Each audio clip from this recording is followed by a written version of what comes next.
Let's get in the Wayback Machine. Just a couple of months ago, the president bragged about Yemen as a success story while he was selling his plan to defeat ISIS. So this morning, Yemen has fallen into chaos. The country's president has resigned after failing to reach a deal with the Shiite rebels, not the Al-Qaeda rebels, the Shiite rebels. That's right. Joining us now is Senator Lindsey Graham, a member of the Senate Armed Services Committee. Senator, we thank you for being here. You just traveled to this region. What did you see, and what are the people saying there? Well, I went to Saudi Arabia, Qatar, and Israel, and they said it's better to be America's enemy than her friend because you seem to respect your enemies more.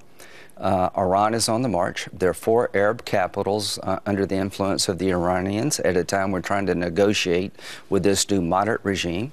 The Houthis in Yemen are Iranian-backed. Assad is completely under the control of Iran. You've got a problem in Iraq and Lebanon. President Obama's standing in the region is terrible. His policies are failing. If this is a success story in Yemen, I'd hate to see failure. One thing that you left out of the laundry list of things that are going haywire over there, and some have suggested it's, you know, with the king dying there and Iran on the march, is the worst case scenario. Yesterday, the Israelis put out a video that showed the images of a 90-foot rocket with the capability of going to Europe and beyond. President Obama's basically incompetent when it comes to foreign policy. He's stubborn and he's arrogant because he's refusing to adjust at a time when the circumstances are screaming out to adjust. They're selling to us that the Iranians are new and moderate. They told us that Al-Qaeda was decimated before the 2012 election. They said that Yemen is a success story.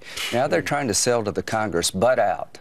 We don't need your input. Stay away from the Iranian negotiations. The Iranians are destabilizing the Mideast. They want a nuclear weapon, and their missile program is inconsistent with a moderate, peaceful regime. This is a disaster in the making. So let me ask you what's going on with ISIS. Yesterday, the State Department, led by Secretary of State Kerry, says that we have reclaimed through 2,000 airstrikes about 700 square kilometers from ISIS, and in Iraq making tremendous gains. The Defense Department says we know nothing about that. We can't confirm it. Our State Department and Defense Department don't know what's happening.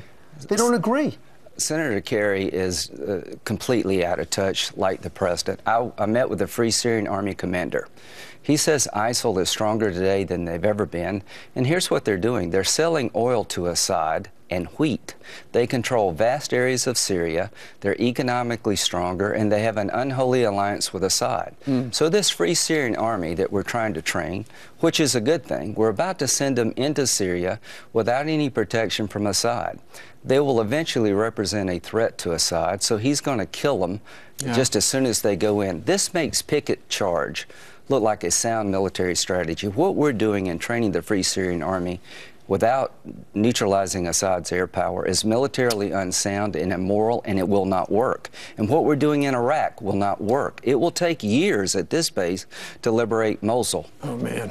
Iraq and Syria are the perfect platform to hit the United States. There is no strategy to degrade or defeat ISIL. That's the right goal, but the strategy is not working. The president is trying to run out his time and pass this problem on to the next president, and we're going to get hit. Well, so that brings me to the next question here. When we're looking at who could then step in as president in 2016 on the GOP side, we have Mitt Romney meeting with Jeb Bush. We have Rubio pretty much in overnight. Who can step in and regain the position of power and influence to lead the globe? The person who can articulate an alternative to Barack Obama.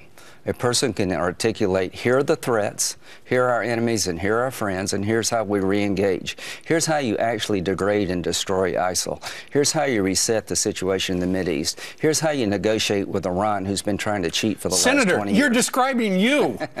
Well, all I can say is I think I'm well qualified for that task and others. But the good news for the Republican Party, we have a chance here to rebuild America before it's too late and articulate how you defend a country. It's not just about killing terrorists. It's about building up other people in the region. And when they tell you to your face, it's better to be America's enemy than friend, somebody needs to fix that. Will you decide by May if you're going in or not? Yes, I'm going to look long and hard at it. I think I'm well qualified for the job, but it'd be up to the people of my party to make that decision with a lot of good choices. It's a great choice for you to commit today. Thanks so much.